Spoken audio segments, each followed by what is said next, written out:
Hi there, this is Lee, and you're watching Inner Christianity. We're still reading Meister Eckhart's Sermon 9, an excerpt from the complete mystical works of Meister Eckhart. The book is available on Amazon at the link well worth the price of having. So let's see where we are today in the midst of this rather complex and beautiful sermon.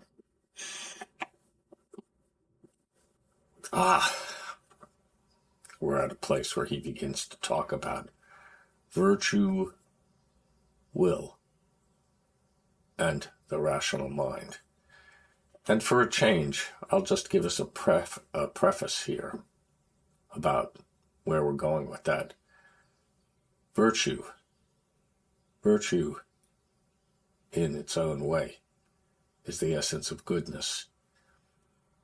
Will is the wish, the desire to pursue that goodness and help it to come into being within me. And the rational mind is the intelligence that understands this is right action.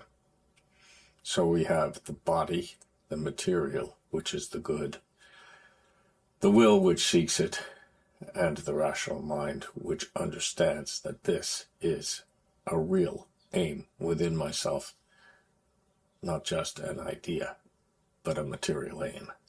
So let's see what he says about this. Now let me instruct you about virtue. Virtuous living depends in 3 points on the will. One thing is to resign one's will to God, for it is needful to do fully what one then knows, whether in taking or in leaving. There are 3 kinds of will.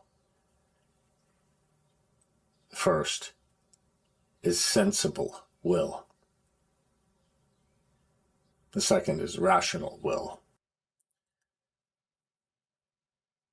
The third is eternal will. The sensible will seeks guidance so that one needs a proper teacher.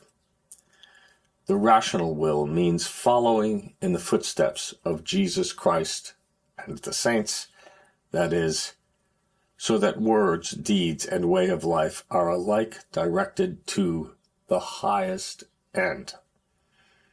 When all this is accomplished, God will give something more in the ground of the soul, that is, an eternal will consonant with the loving commands of the Holy Ghost.